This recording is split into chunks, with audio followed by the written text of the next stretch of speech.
Hey y'all, I'm Karen Mayer Cunningham, the special education boss. If you've ever felt confused, overwhelmed, or just plain frustrated at the 504 IEP table, you are in the right place.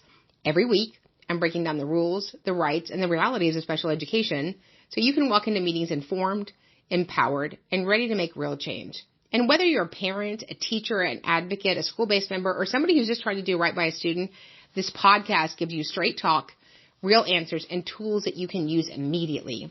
I'm not here to play politics. I'm not here to play sides. I'm here to train people who sit at the table and teach you how to follow the law, ask the right questions, and protect the rights of students.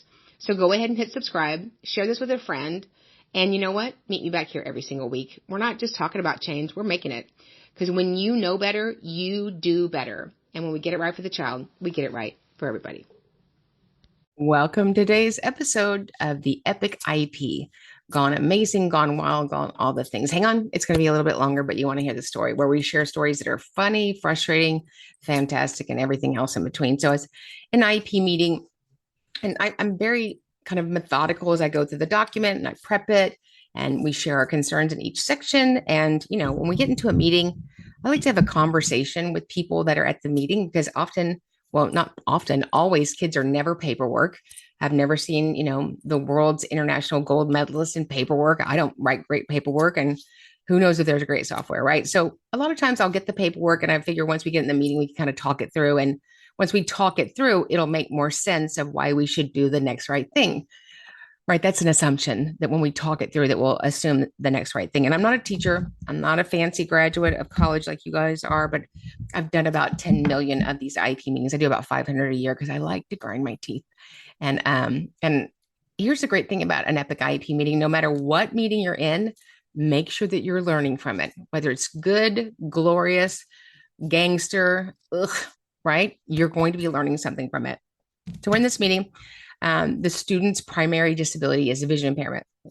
And so we had IEP goals, we had IEP needs in the present levels. And I said, so we need to increase his minutes. And she said, what do you mean? And I feel like I speak pretty good. So I just repeated it. I said, we would need to increase his vision minutes. Why? I said, because you put down that he gets 15 minutes a semester of vision services on consult. She goes, correct. I said, well, that's not a thing. She goes, what do you mean? I said, well, consult is adults talking with each other, correct? Correct. I said, so the law says that we evaluate children who we suspect have a disability who may be in need of special education and related services.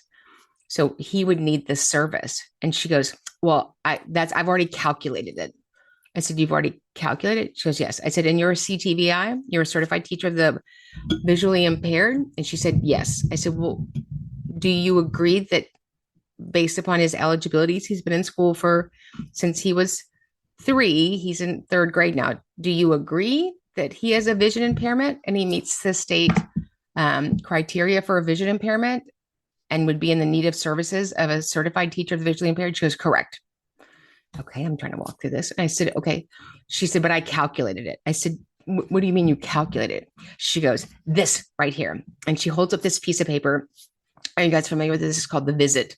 It's an acronym. I think it's VSST. There might be another I in there, but it really is. It's a functional page that we take data and get input from several people on several different areas to determine what the student needs as a related service for vision services. I said, well, the number can't be 0 because if it's 0, we would have to D&Q him. She goes, why? Because you're not giving him services, right? So if you have a disability and you're in need of special education, then we have to give you special education. And if you don't have any minutes, how can you be tracking his goals? And she goes, I can still track them. I can talk to the teacher. And this went on and on and on. And so sometimes when you're not making any progress in a meeting, you have to do what? You have to table the meeting. I don't want to table a meeting. We came prepared. The parents are prepared. The school gave us good data, but sometimes you just have to pause it. And so for this, we finally, after several meetings, got him, wait for it, vision minutes. So he could work on his vision goals and his vision needs. And so sometimes when you're in these meetings and there's a stopping point, right? There's a hiccup. You have to work through it. And you can either work through it with the person at the meeting, you can ask for other people to be involved, but the student needed vision services and the student has flourished, right? And so people often ask, why do you bring an advocate? Because an advocate sees the paperwork from a different purview than the people that have been filling it out all along. Sometimes I always say the people that are too close to the student often are the parent and the school. Why? Because we've been teaching this little boy for all of these years and the parents never disagreed. And I think we have to really go back and remember that the parents and the school-based members are equal stakeholders, right? And parents rarely know their rights, their safeguards, and sometimes don't even understand how to interpret evaluations the students need, and would never say anything to disagree with the school. And so there's nothing wrong with disagreeing. There's nothing wrong with having two different perceptions. But at the end of the day, agree, disagree, talk it through.